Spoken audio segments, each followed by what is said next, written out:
Donc bonjour à tous et bienvenue à cette webconférence qui portera aujourd'hui sur le Lean et finance, un alignement indispensable. Donc aujourd'hui, la session sera animée par Laurent Berger, senior consultant, et Éric Huguer, président chez XL Group.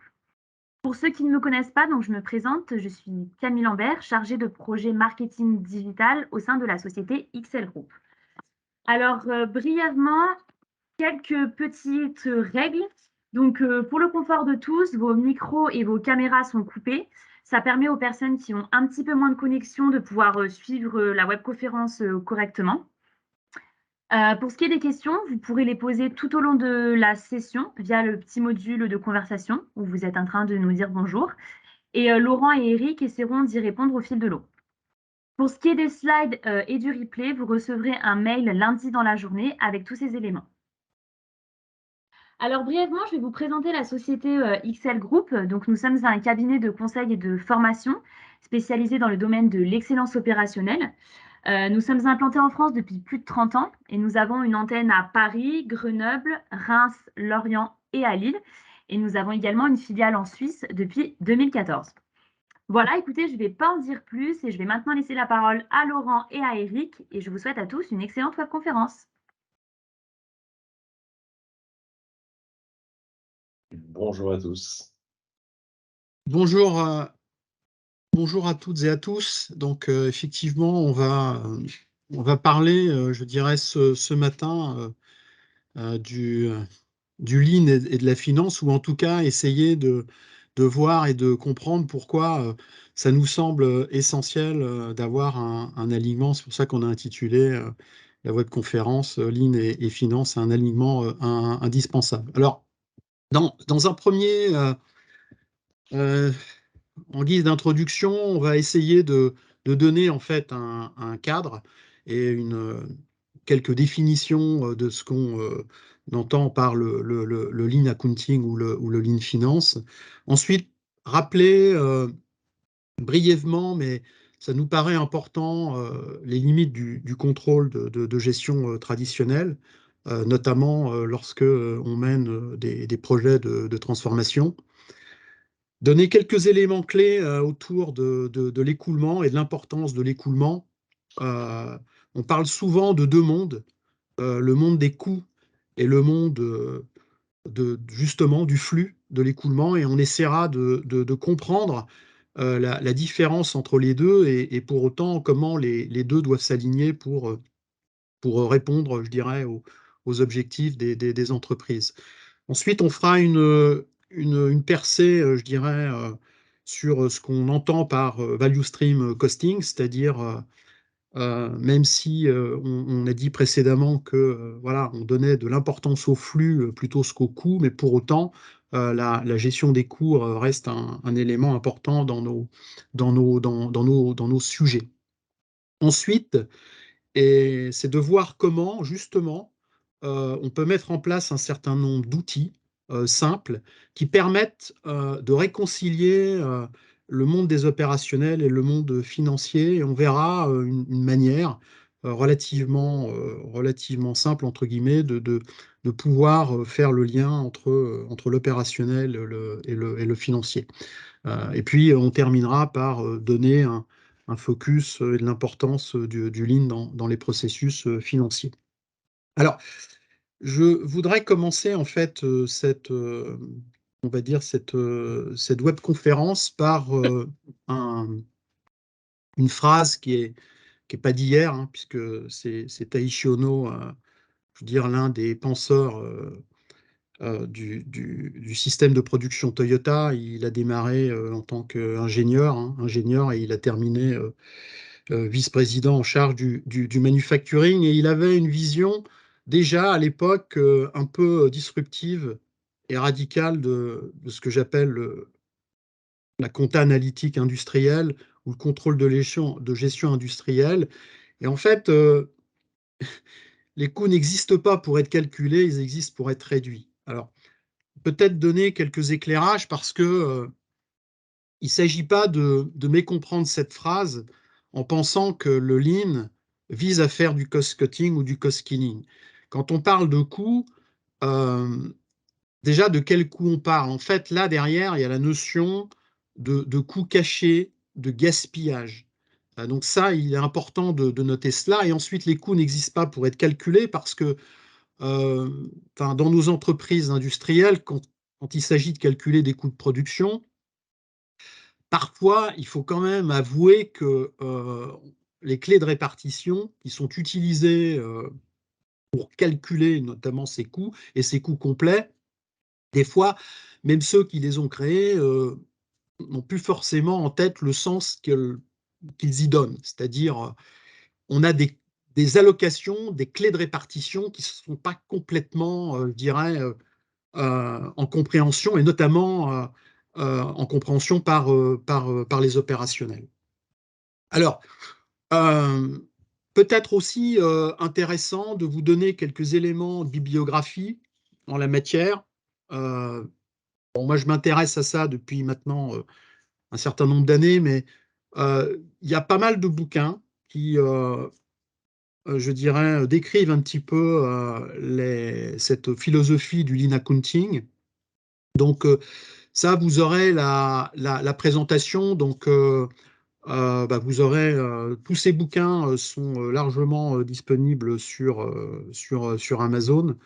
À constater qu'aujourd'hui, si ma bibliographie est précise, il n'y a pas d'ouvrage en français en fait sur ces questions-là du lean accounting.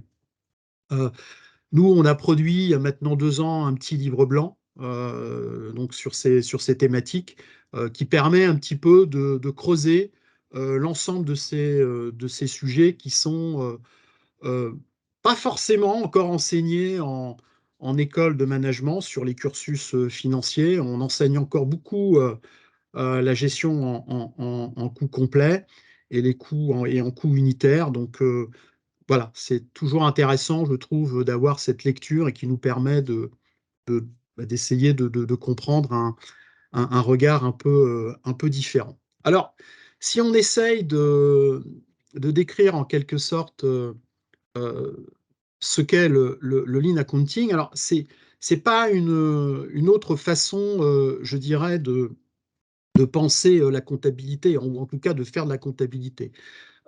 C'est une alternative qui va permettre surtout de bien faire le lien entre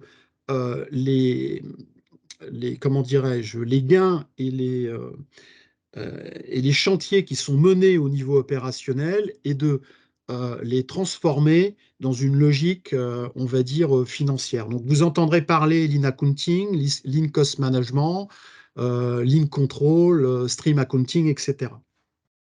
Pour poursuivre un petit peu je dirais la question, en fait, le lean accounting va viser à donner des informations qui vont être précises et qui vont permettre d'être parfaitement comprises par le milieu, on va dire, opérationnel.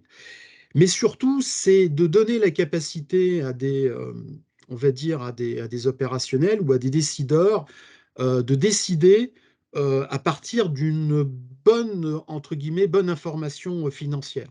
On sait très bien, et on en reparlera un peu plus tard, qu'il y a parfois des décisions de make or buy qui sont prises sur la base de calculs de coûts complets, et ainsi, en comparant le coût complet avec le coût du sous-traitant, eh bien, on va orienter sur une décision de sous-traitance, alors qu'on a en fait au sein de nos organisations la capacité pour traiter, que ce soit la capacité technique parce qu'on a les machines, ou que ce soit les capacités aux ressources humaines parce qu'on a les femmes et les hommes pour traiter le sujet. Donc des fois, on peut avoir une distorsion en termes de calcul de coûts qui nous amène à prendre tout simplement je dirais, des mauvaises décisions. Alors, pour donner une lecture assez globale de ce qu'on entend par l'in-accounting chez Excel, en fait, on est on va dire, sur une démarche qui va s'appuyer principalement sur 7 piliers et qui va permettre eh bien, de démarrer par le déploiement stratégique et le processus budgétaire jusqu'à tout simplement, comme on le fait souvent en ligne, d'élimination des gaspillages. Donc pour cette séance, on ne va pas forcément balayer l'ensemble de ces 7 piliers, on va essayer de donner on va dire, un éclairage sur ce qu'on entend par value stream costing, par compte au résultat par value stream, et puis par indicateur et box score, qui sont, comme je disais précédemment, les indicateurs qui vont permettre de faire le lien entre l'opérationnel et le financier. Alors, euh, donc maintenant, on va peut-être aller un peu plus dans le cœur du sujet en essayant de comprendre et de voir quelles sont en fait les limites du contrôle de gestion traditionnel. Alors, il faut savoir que depuis maintenant 100 ans, la comptabilité analytique industrielle, elle n'a pas vraiment changé. On produit, notamment poussé par les ERP, et notamment les modules de calcul de coût des ERP. Classiquement, un coût de revient industriel, c'est quoi? C'est la part matière, la part MOD, enfin main-d'œuvre directe, et puis la part des frais généraux. Et en fait, on vient paramétrer l'outil pour eh bien, qu'il soit en capacité de faire un calcul de coût de revient unitaire. D'accord? Mais ce qu'on constate, c'est que cette méthode, en fait, elle arrive bien évidemment à produire un coût de revient complet, mais elle ne permet pas, en quelque sorte, de révéler en fait la qualité de la performance de l'atelier ou de l'entreprise. Et c'est ce qu'on essaye, je dirais, de voir, notamment lorsque, et ceux qui ont été en direction de production ou direction d'usine, vous faites un mois de travail, et puis une semaine, 2 semaines après, vous voyez arriver pas mal de données issues du contrôle de gestion avec des écarts. Alors, vous avez des écarts MOD, des écarts matière, des écarts techniques de tous ordres. Le problème, c'est que le mois, il s'est déjà écoulé. Vous recevez vos feuillets du contrôleur de gestion et donc, bah, globalement, vous comptez les morts. Et ça ne vous permet pas d'avoir une lecture très claire en fait de votre performance. Vous pouvez très bien avoir un écart technique, tout simplement parce que vous n'avez pas fait tourner une bécane, mais c'est pas bien grave parce que de toute façon il n'y avait pas de demande. Donc si vous la faisiez tourner, effectivement en amortissement c'est super, mais pour autant en fait, vous faites du stock. Donc, quelque part, parfois, d'avoir des écarts, on va dire, un petit peu négatifs, c'est pas forcément si grave que cela. Autre point qui limite aussi l'analyse, c'est que parfois on doit faire des décisions d'investissement, le choix d'intégrer une nouvelle commande. On en a parlé aussi, les stratégies make or buy. Donc pour ça, bah, il faut quand même avoir la bonne indication et le bon calcul du coût pour pouvoir être en mesure de prendre en fait les orientations qui vont bien. Et ce qu'on voit très clairement, euh, c'est que en règle générale, lorsqu'on est dans une logique de réflexion en calcul de coût de revient unitaire, eh bien, on génère des processus, je dirais, de décision qui ne sont pas forcément les bons et les plus optimisés. Alors, il y a aussi un autre aspect, c'est que tout ce qui est comptabilité de gestion et de finance, souvent, euh, sont bâtis pour répondre essentiellement en fait à des exigences réglementaires ou normées ou à des besoins externes. Et c'est là où il devient important ou intéressant de produire en fait des analyses ou des résultats qui causent, si je puis dire, aux gens de terrain. On verra que la value stream costing permet quelque part aux responsables opérationnels de la value stream d'avoir une compréhension globale de l'ensemble des coûts qui sont imputés au niveau de l'organisation. Et pour un petit peu terminer, on ne peut pas dire non plus que ce qui est mis en place aujourd'hui en termes de suivi, on va dire, financier, permettent véritablement de ressortir les gains que vous pouvez faire en réduction de lead time, de l'amélioration des taux de service, de la qualité, du bien-être au poste de travail, etc. Ce n'est pas forcément évident de les retrouver dans une lecture purement financière, que ce soit bilancielle ou de compte de résultats. Alors, un schéma voilà, qui est assez sympa, c'est-à-dire que, en fait, qu'est-ce qui veut dire globalement? C'est-à-dire que quand vous êtes dans une démarche de transformation et par rapport à des directions générales ou des directions financières, euh, plus le niveau de compréhension de ce qu'est le lean est important, moins on va vous demander du ROI. Parce que la question est là, bon, c'est même si ça peut être des débats philosophiques, mais en fait, le lean, c'est pas forcément une question de ROI, c'est une question de tendance. Comment je travaille à M et comment je fais évoluer à M plus 1, M plus 2, M plus 3. Et donc, de ramener un programme de transformation à une question purement de ROI, j'ai envie de dire, on est vite un peu déçu parce que justement, c'est une histoire de long terme. Et on verra pourquoi, notamment, c'est une histoire de long terme. La première des choses, c'est qu'aussi, on est sur la transformation culturelle, humaine, de mindset. Ce n'est pas simplement de faire un SMED ou un 5S ou de gagner 3 points de TRS. C'est autre chose, en fait. Donc, quelque part, si vous avez du management général et la direction financière qui sont très, très attachés à de la rentabilité, de la profitabilité court terme, effectivement, n'ayant peu d'appétence sur le lean ou de connaissances sur le lean, vous demanderont du ROI. Et donc, les marges brutes sont effectivement insuffisantes. Et puis en plus, quand on fait du lean, on voit que globalement, on baisse la marge brute parce qu'on a diminué le stock et on a dégradé le compte de résultat, etc., etc. Et là, la musique commence à rentrer en œuvre. Donc là, c'est vraiment des questions importantes, justement pour contribuer à aligner en fait les populations opérationnelles et financières.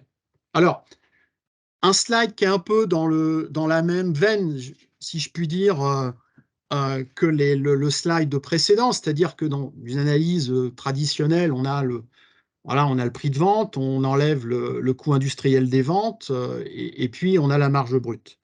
La difficulté avec cette analyse, c'est que déjà, il peut y avoir des variations de stock qui viennent un peu fausser, je dirais, la performance réelle. Je prends un exemple. En comptabilité, vous faites du stock, ça fait de la production stockée, donc globalement, bah, ça vous augmente votre chiffre d'affaires global et donc ça vous augmente votre marge. A contrario, si vous baissez un peu le stock, quelque part, eh ben, vous allez un peu dégrader votre compte de résultat. Donc là, déjà, on voit que l'impact du stock sur cette analyse va pas forcément dans le bon sens par rapport à des raisonnements de lean management. Du côté des achats, c'est la même problématique, c'est-à-dire qu'en comptabilité, un achat stocké non consommé n'est pas une charge. Donc ça veut dire que si j'ai un acheteur qui va négocier un prix canon et qui vous couvre à 6 mois, globalement, ça sera du stock. Donc ça va impacter le bilan, ça va impacter le BFR, ça va impacter la trésor. Mais si vous avez des managers qui sont incentivés sur le compte de résultat, ça n'impactera pas le compte de résultat parce que cette matière première, elle ne sera pas consommée. Donc, quand on creuse un peu, on voit bien que la manière dont on gère, je dirais, l'analyse ou la finance traditionnelle peut apporter un petit peu je dirais, de distorsion par rapport eh bien, aux réflexions qui sont proposées. Un autre aspect aussi de l'analyse un peu traditionnelle, c'est-à-dire qu'on s'est laissé convaincre par un technico-commercial qui nous a vendu une bécane de la dernière technologie, et forcément, ça nous a coûté cher, donc on va prendre des dotations aux amortissements et on va avoir envie, quelque part, d'amortir la machine et de la faire, et de la faire tourner. Ce petit graphe qui est issu en fait de la théorie des contraintes montre que à peu près, dès lors que vous êtes sur une ressource autour de 70-80%, vous commencez à dégrader. Et donc vous générez de la file d'attente, vous générez de l'irritation, etc. C'est valable aussi pour les ressources humaines, hein, c'est équipement et puis ressources humaines. Donc en fait, dans une approche, on va dire, plutôt de management lean, on va plutôt dire comment est-ce qu'on va être capacitaire. C'est-à-dire, et puis en plus, ça ne sert à rien de faire tourner une bécane si globalement, il n'y a pas de demande à côté. Et si ce n'est pas un goulot d'étranglement, euh, à la limite, si elle ne tourne pas, elle ne tourne pas.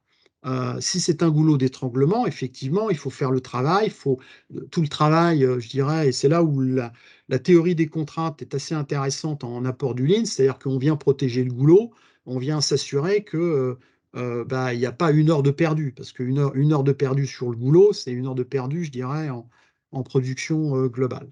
Donc, c'est ces notions aujourd'hui qui sont souvent assez classiques dans une vision un peu traditionnelle. On fait tourner une machine, voilà, parce qu'il faut la faire tourner pour l'amortir. Bon, voilà des choses qui peuvent être aussi à prendre en compte.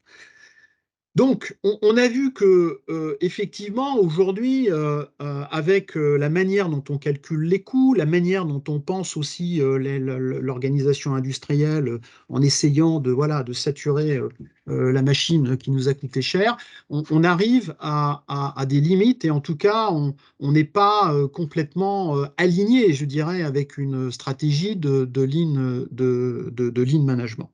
Alors, il y a une loi qui est assez intéressante et qui, là, pour le coup, mixte complètement le monde de la finance et le monde de l'opérationnel. C'est la loi de Plassol qui dit que tous les bénéfices sont directement liés à la vitesse de flux des matières et des informations. Et ça, c'est assez intéressant parce que, en fait, ça nous amène à travailler de manière très précise sur l'élimination de tout ce qui freine l'écoulement. Ça ne veut pas dire que tout le monde doit courir plus vite, ça veut juste dire que, en fait, les freins à l'écoulement sont de diverses natures. Un process mal maîtrisé, des temps d'attente,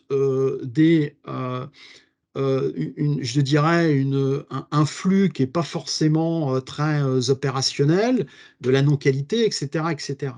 Donc, en fait, ce que nous amène là, cette réflexion, c'est que si on veut être un peu brut de fonderie, ce n'est pas une question de coût, c'est une question d'écoulement. Et donc, dans la logique, je dirais, du lean accounting, il n'y a pas d'obsession du coût. D'ailleurs, dans le Lean, même si dans les années 50, quand on regarde bien les écrits de Taishi Ohno, il y a quand même des programmes de réduction de coûts massifs. Mais des coûts, encore une fois, comme on l'a dit la dernière fois, enfin tout à l'heure, c'est les coûts cachés, les gaspillages, etc. C'est pas de la réduction de la masse salariale. D'ailleurs, quand ils ont lancé leur programme de transformation dans les années 50, il y avait bien un deal avec les syndicats qui dit, OK, on va faire de l'optimisation, on va faire de la performance, mais on vire personne. Donc, ce que je veux dire par là, c'est que le coût est une chose, mais c'est la conséquence. C'est comment est-ce qu'on fait dans notre organisation pour transformer le plus rapidement possible et de manière sereine de la matière première en produit fini. Parce que tant que la matière première, elle n'est pas transformée en produit fini pour de la vente, on n'a pas de génération, je dirais, de cash.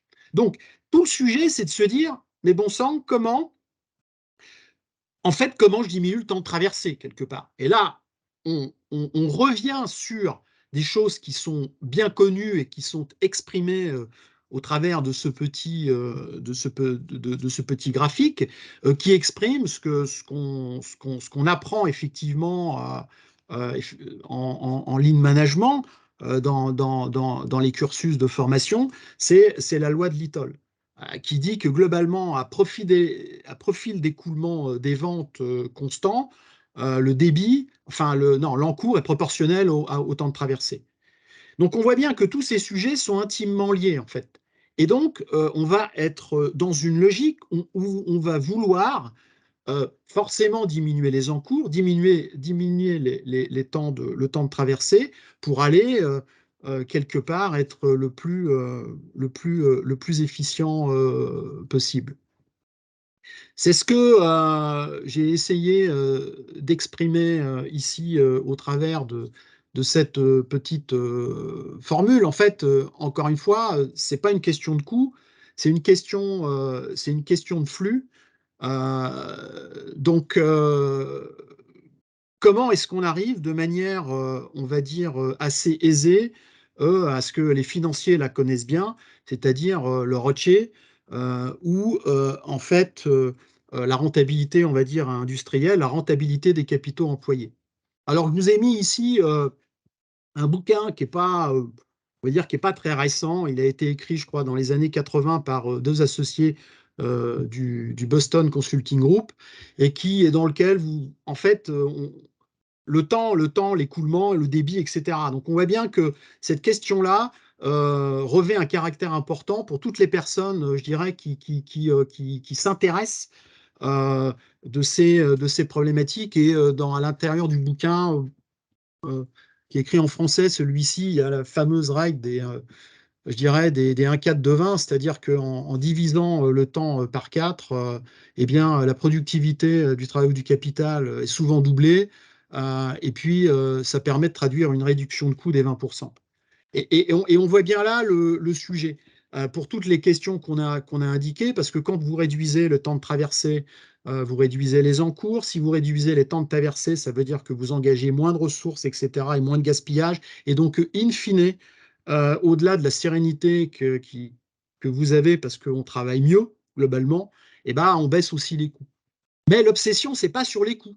L'obsession, c'est sur ce qu'il y a, je dirais, en avant et sur votre organisation industrielle. Donc, c'est comme ça qu'on fait le lien. Et donc là, je vous ai mis la définition en fait du ROCE et surtout l'interpénétration entre la finance et puis le lean.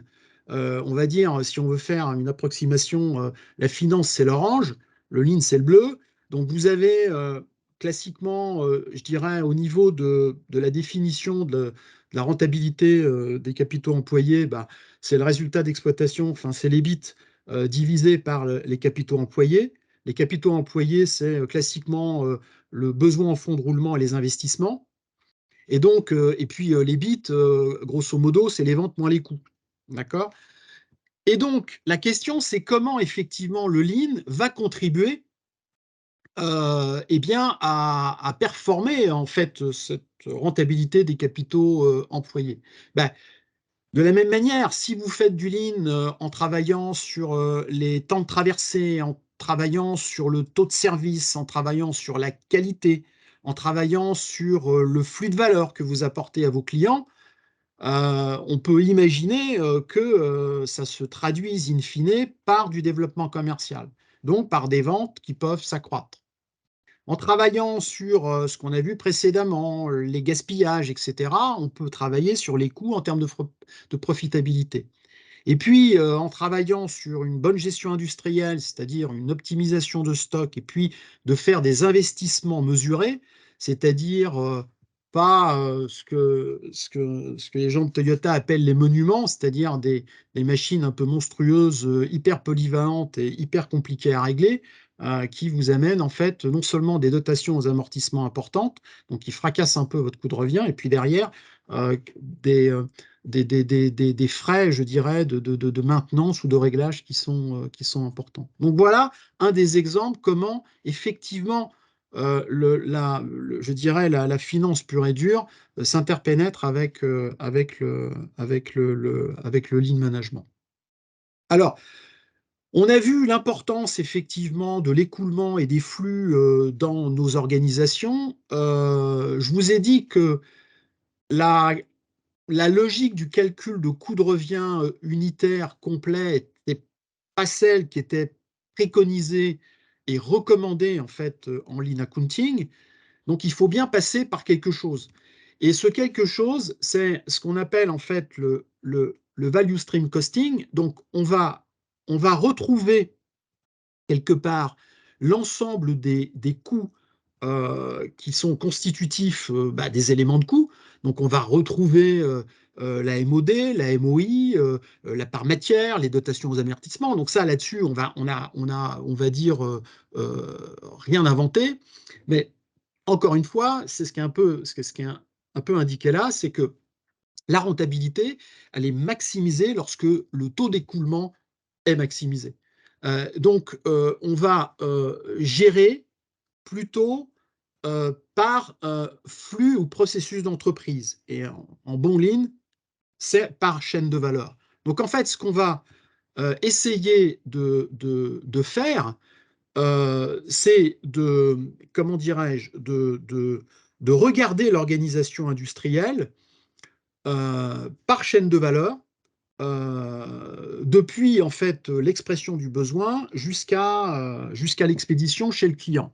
Alors, en fonction de l'organisation industrielle, c'est plus ou moins simple parce que il est quand même assez rare de se dire que vous avez des chaînes de valeur qui utilisent véritablement des ressources dédiées et spécifiques. Dans certains cas, c'est vrai, et à ce moment-là, c'est très simple, mais dans d'autres cas, on va plutôt travailler par grande famille de produits, c'est ce qui est indiqué ici sur le schéma, et puis on va avoir eh bien, des services dits partagés, c'est-à-dire peut-être du sales et marketing, de l'ITIS, des RH. Et en fait, la philosophie, je dirais, du lean accounting, c'est de se dire comment est-ce que je peux allouer de manière la plus précise possible les coûts qui sont directement affectables à la value stream. Je prends un exemple. Si vous avez voilà, un agent de maîtrise et 5 opérateurs qui travaillent sur une value stream, hop, ils sont complètement mis dans la value stream. Si vous avez des personnes qui travaillent dans les bureaux d'études, industrialisation et qui travaillent que sur une chaîne de valeur, alors vous les mettez directement au niveau de la value stream. Après, va se poser les questions concernant des services, par exemple, comme sales et marketing. Si vous avez des chaînes de valeur qui sont, on va dire, relativement distincts. Je cite un de nos clients, très globalement, ils font des crayons de couleur, ils font de la haute écriture, et puis ils font des stylos basiques. Bon, ben, voilà ici 3 chaînes de valeur qui sont clairement identifiées. Ben, vous avez des gens au marketing qui bossent soit sur les crayons de couleur, soit sur la haute écriture, soit sur les crayons basiques. Ben, en fait, vous êtes en capacité de charger la value stream des coûts de marketing, et donc il n'y a plus besoin de passer par des clés de répartition un peu alambiquées, etc., etc. En fait, et c'est ce qui est indiqué au niveau de ce slide, c'est que on va d'abord regarder quelles sont les charges fixes et les charges variables. Alors, dans une logique de lean accounting, et là, ça peut faire un peu grincer des dents, pour pour la vision la plus radicale, c'est seules les matières premières sont une charge variable. Alors on peut étendre, si vous êtes sur des process qui sont énergivores, eh bien, quelque part, il faut considérer quand même que c'est du variable, les utilités sont du variable. Si vous avez beaucoup de frais de transport, etc., ça peut être du variable. Il peut y avoir aussi les incentives des commerciaux, mais typiquement la main-d'œuvre, elle n'est pas considérée comme étant du variable en lean accounting, elle est considérée comme étant du fixe. Pourquoi? Parce qu'à la fin du mois, quelque part, on va payer les salaires, peu importe le niveau d'activité. Alors, ceci est vrai si vous utilisez en fait peu d'intérimaires. Donc, la première des choses dans une démarche de lean accounting, c'est d'essayer de bien comprendre, je dirais, la vision coût variable, coût fixe. Ensuite, comme je le disais précédemment, on va s'attacher à affecter de manière la plus globale et complète possible les coûts directement affectables à la value stream, sans passer par des clés de répartition. Et après, et c'est le troisième bulle, il faut effectivement diminuer en fait la répartition des frais indirects. Parce qu'on aura toujours des frais indirects de structure qui ne pourront pas être directement affectés en fait à la value stream. Donc là, après, on fait notre maximum. Et puis, il y a des frais, des coûts qu'on peut pas. Donc, il faut passer par des clés de répartition. Et dans certaines entreprises, en fait, ils répartissent au mètre carré de la value stream, ce qui est une vision et qui permet aussi d'aller diminuer les coûts, puisqu'on va essayer de réduire en fait les mètres carrés de sa value stream. Ce qui va nous permettre de produire en fait un compte de résultat par value stream. Donc, on n'est plus dans le calcul de coût de revient unitaire de tel ou tel produit pour calculer un standard et ensuite on va comparer ce standard avec la réalité. On est dans une logique de value stream costing, c'est-à-dire de générer en fait un compte de résultat global par value stream en sortant l'impact du stock. Alors là, ça fait un peu référence à nos notions de comptabilité. Comme je l'ai dit précédemment, si vous faites du stock, ça rentre dans la production stockée, ça vient augmenter le revenu et ça vient donc artificiellement, en fait, on va dire, grossir votre marge. A contrario, si vous baissez en stock, vous allez, je dirais, dégrader votre compte de résultat. Alors, c'est un petit peu ce que j'essaye de modéliser ça, mais c'est pas facile en 3/4 d'heure d'aller dans tout le détail des calculs. C'est ce que je montre là avec un petit fichier, enfin un extract d'un petit fichier Excel. Ça, c'est quelque chose que je fais lorsque je fais des formations plus poussées, où j'essaye de dire, voilà, dans un scénario, on travaille avec du stock. Dans d'autres scénarios, on travaille en flux tiré, c'est-à-dire ce qu'on a produit, on le vend. Eh bien, vous vous retrouvez dans la situation où, dans une analyse traditionnelle, eh bien, vous avez un compte de résultat qui est, on va dire, meilleur si vous avez stocké. Dans le petit schéma qui vous est proposé là et dans l'encadré en vert, vous avez en fait le résultat si vous travaillez par value stream. Et en fait, là, vous voyez très clairement qu'il vaut mieux faire du flux tiré que de travailler sur stock. Mais parce que j'ai extrait, en fait, j'ai extrait la production stockée. Et je suis obligé de la réintégrer derrière pour avoir des ajustements comptables. Sinon, je vais avoir les comptables et les CAC et le fisc qui va me tomber dessus. Voilà, donc ça, c'est des notions qui sont parfois un peu challengées avec l'analyse traditionnelle. Il n'y a rien de magique, il n'y a rien de faux. Tout est parfaitement conforme et répond au GAP et à l'IFRS. Mais c'est simplement une manière, en fait, ce qu'il faut retenir du value stream costing, c'est une manière de présenter, en fait, différemment le compte de résultat, et plutôt en ayant un compte de résultat par chaîne de valeur plutôt qu'avoir un coût de production, je dirais, unitaire. Et Alors, si je peux me permettre, Eric, un des intérêts du VSM costing, quand on le réalise, c'est aussi de corréler nos indicateurs opérationnels avec des indicateurs de coût. Quand on fait de la VSM classique, on est concentré sur les indicateurs opérationnels, des temps de cycle, des temps de réglage, des TRS, etc., etc.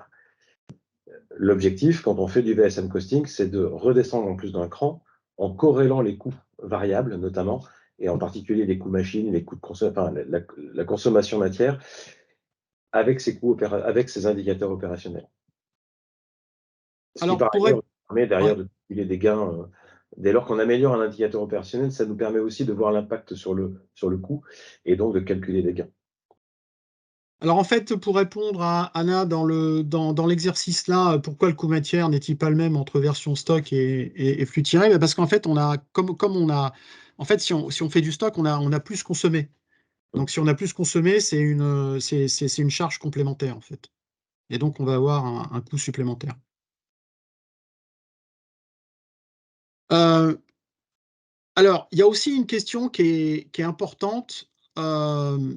En fait, et ça vient, là, on est dans le mindset pur. C'est-à-dire, c'est ce que j'ai essayé de représenter sur ce slide, c'est que l'humain ajuste son comportement en fonction des indicateurs qu'il suit. Or, et là, on n'aura pas forcément tout le temps pour détailler, mais en fait, dans les indicateurs traditionnels qu'on suit, si je suis un peu provocateur, je dis qu'il y en a 80% qui sont anti-lean et qui, en tout cas, ne poussent pas à avoir une logique lean. Moi, j'ai encore des gens qui voilà, sont encore dans l'idée, pour avoir un coût d'achat optimisé, il faut travailler avec des tailles de lot importantes en termes d'achat pour optimiser les temps de setup parce que les temps de setup sont utilisés dans les calculs de coût de revient, ce qui, à mon sens, il ne faut surtout pas faire ça. Mais forcément, plus j'ai des tailles de série qui sont importantes, plus unitairement, bah, je répartis mon coût de setup sur une grande quantité de produits, donc je vais avoir un coût unitaire faible, donc je vais pouvoir, je dirais, faire un prix de vente adéquat et puis sortir une marge, mais qui sera virtuelle. Donc en fait, sans rentrer dans trop de détails, mais beaucoup de nos indicateurs ne nous orientent pas en fait sur une logique, on va dire, lean. Puisque les indicateurs, c'est ce qui est un petit peu, c'est ce que j'essaye d'indiquer sur ce, je dirais, sur ce schéma. Alors, comment, de manière concrète, on essaye de piloter dans une logique de lean accounting et surtout de raccrocher, on va dire, l'opérationnel et la finance. Alors, pour ça, il y a un outil qui est pas mal, qu'on appelle le box score, et qui reprend en fait trois grandes familles d'indicateurs. Les indicateurs opérationnels, les indicateurs de capacité et les indicateurs financiers. Les indicateurs opérationnels, on les connaît, voilà, donc vous avez l'OTD, vous avez la qualité, vous pouvez avoir les surfaces, vous pouvez avoir le temps de traversée, etc. À chaque fois que vous faites du Kaizen d'amélioration, en toute rigueur, vous devez avoir des choses qui vont bouger sur cette partie-là. Et puis, la partie centrale, vous avez en fait, alors l'OTD, c'est l'on-time delivery, c'est un peu le taux de service. Ouais, je suis désolé, j'ai utilisé un acronyme. Et donc, au niveau du capacitaire, en fait, vous avez le but du jeu, c'est d'avoir votre capacité disponible. Donc, vous avez la capacité productive, la capacité non productive. Alors, c'est assez facile à calculer, hein. Vous prenez un temps d'ouverture et puis après, vous enlevez les pauses, éventuellement des temps d'arrêt programmés, etc. Puis vous arrivez jusqu'à votre capacité disponible. Parce que n'oublions pas, quand on fait du lean, c'est pour aller chercher de la capacité. Et troisième élément, et bien là, c'est votre value stream costing. C'est-à-dire que vous avez le coût matière, vous avez la marge sur coût variable, vous avez les coûts de conversion qui correspondent à peu près au coût fixe. Et donc là, vous pilotez en fait ce qu'on appelle votre profit par value stream. Bon.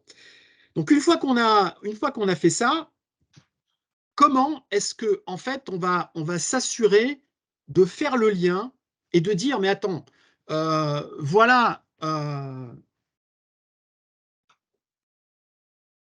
Oui, alors, je réponds là sur la partie axe de développement, je dirais, au niveau Boxcore ou au niveau ESG RSE. Tout à fait, puisque en fait, dans la partie finance, là, c'est pas mentionné là. Je ne sais pas d'ailleurs s'il faut le mettre en quatrième partie, parce que de toute façon, de plus en plus, les boîtes seront soumises en fait à faire de l'extra-financier et à suivre les critères ESG. Donc, on peut tout à fait soit remettre une quatrième barre pour traiter de l'ESG RSE, soit aller nourrir les indicateurs, je dirais, financiers, de l'extra-financier avec de l'ESG. Mais en fait, là, l'idée, c'est que c'est ce qui est indiqué sur le schéma. En fait, je fais du Kaizen d'amélioration, ça va me libérer de la capacité. Donc, ça veut dire que je vais me retrouver dans une séquence où ma capacité disponible va augmenter. Après, c'est qu'est-ce que j'en fais de cette capacité disponible? Est-ce que je la revends? Est-ce que je m'en sépare? Ou est-ce que je l'utilise pour aller chercher du nouveau business, des nouveaux marchés? Mais comme j'ai fait de l'amélioration et que j'ai libéré de la capacité et que globalement je travaille mieux, ben, je vois pas forcément, j'ai pas forcément de capex, j'ai pas forcément de coûts qui vont évoluer. Par contre, si j'ai plus de capacité et je vais chercher du business, ben, quelque part, je vais pouvoir refaire baisser ma capacité disponible et donc je vais avoir mes indicateurs financiers qui vont augmenter tout simplement parce que je vais générer plus de business dans un périmètre qui va être en fait, on va dire, contraint. Et en fait, c'est ça l'idée, c'est qu'à un moment donné, je libère de la capacité pour pouvoir l'utiliser à bon escient, pour créer de la valeur et donc être globalement plus efficient parce que je vais être en capacité, là pour le coup, sans mauvais jeu de mots, de générer plus de revenus, plus de valeur en ayant mieux travaillé mais en ayant viré personne et en n'ayant pas fait une restructuration de folie. C'est un peu ça qu'il y a dans l'esprit en fait de l'amélioration continue et qui arrive à combiner l'opérationnel et je dirais le financier.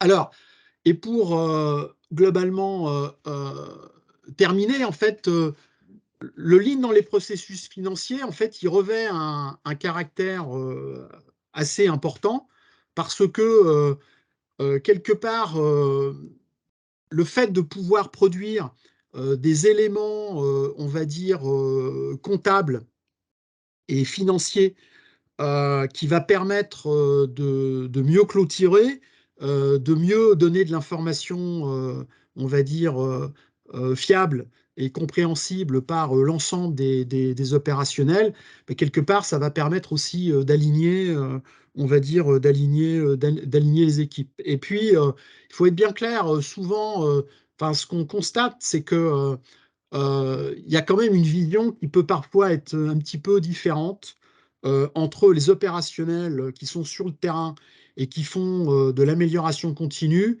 et qui ne voient pas de manière claire parce que les indicateurs sont pas là, parce que la finance a peut-être aussi une vue un petit peu différente. Comme je le disais, on peut très bien, par des actions d'amélioration continue, avoir un bel effort sur la trésorerie et le BFR. Donc ça, les gens qui s'occupent du cash dans les boîtes vont le voir. Mais si vous êtes piloté uniquement au cost of goods sold et à la marge brute, eh bien, ça peut être un peu contradictoire. Donc en fait, en synthèse, il ne s'agit pas de réinventer, je dirais, la comptabilité, mais plutôt de la réenchanter en essayant de tenir compte un petit peu de ce qui est, de ce qui est indiqué dans les sujets traitant du lean accounting, c'est-à-dire essayons d'abandonner un petit peu l'optimisation du coût de revient unitaire, mais concentrons-nous sur la partie value stream. Essayons de travailler sur plutôt la marge sur coût variable plutôt que sur le coût complet.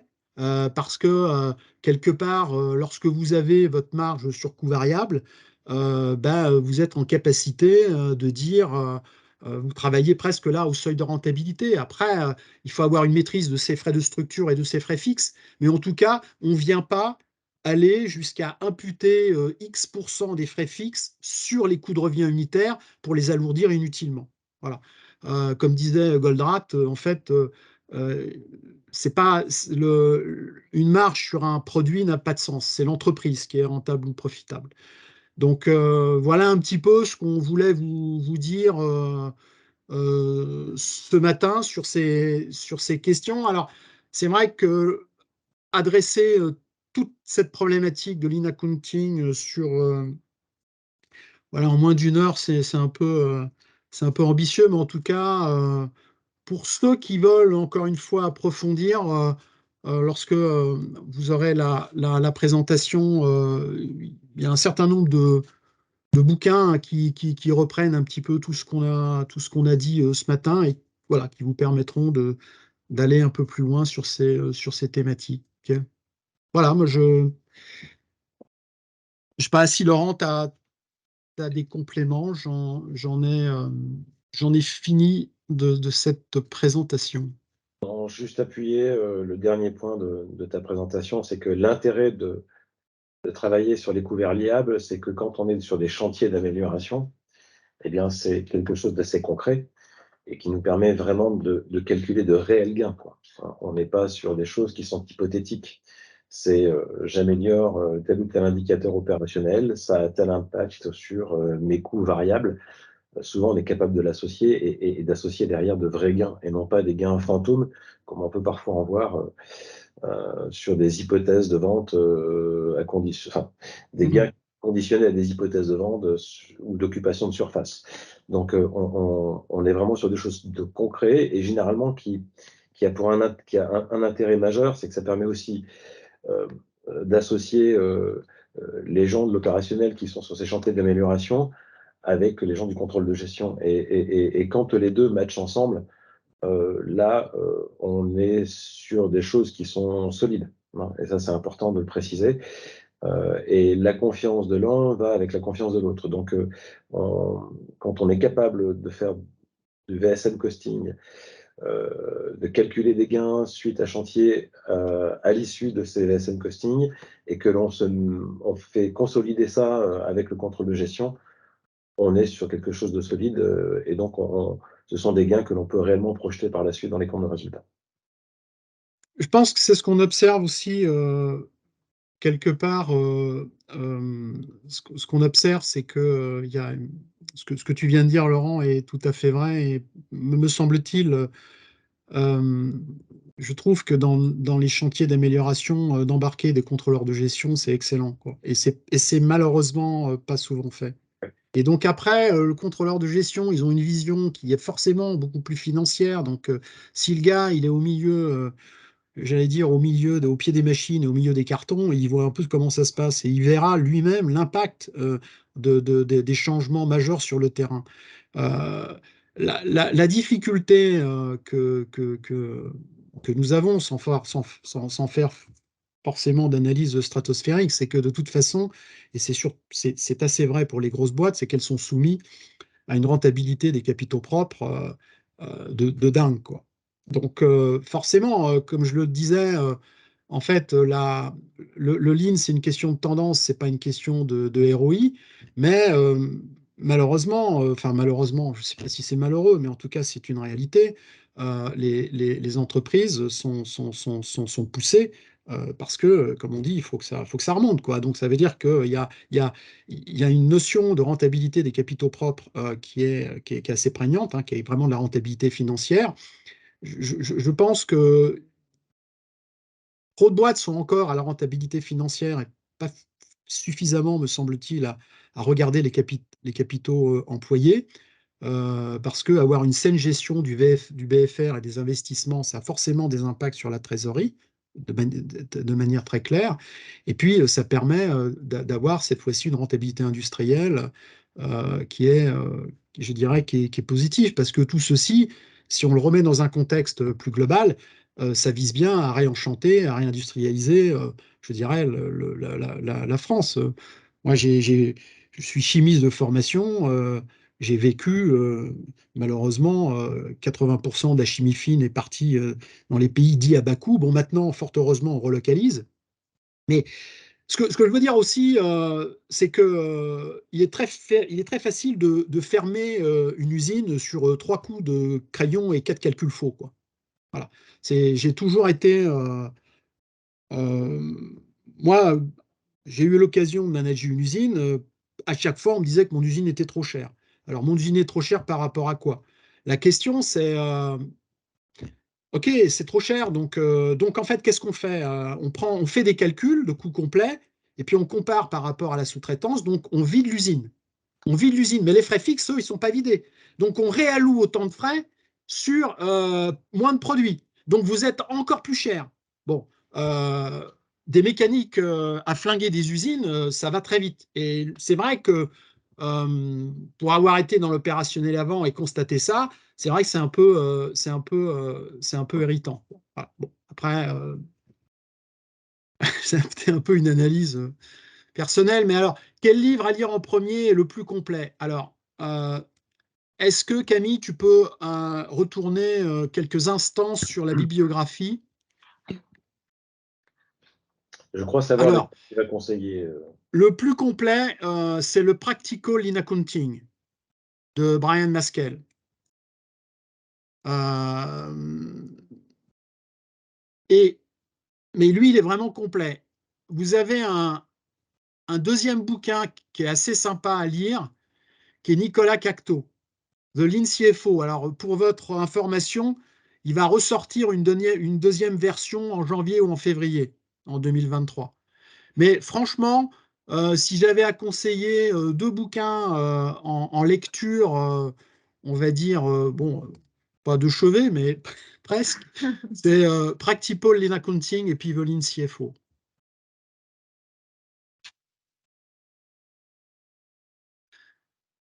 Parfait.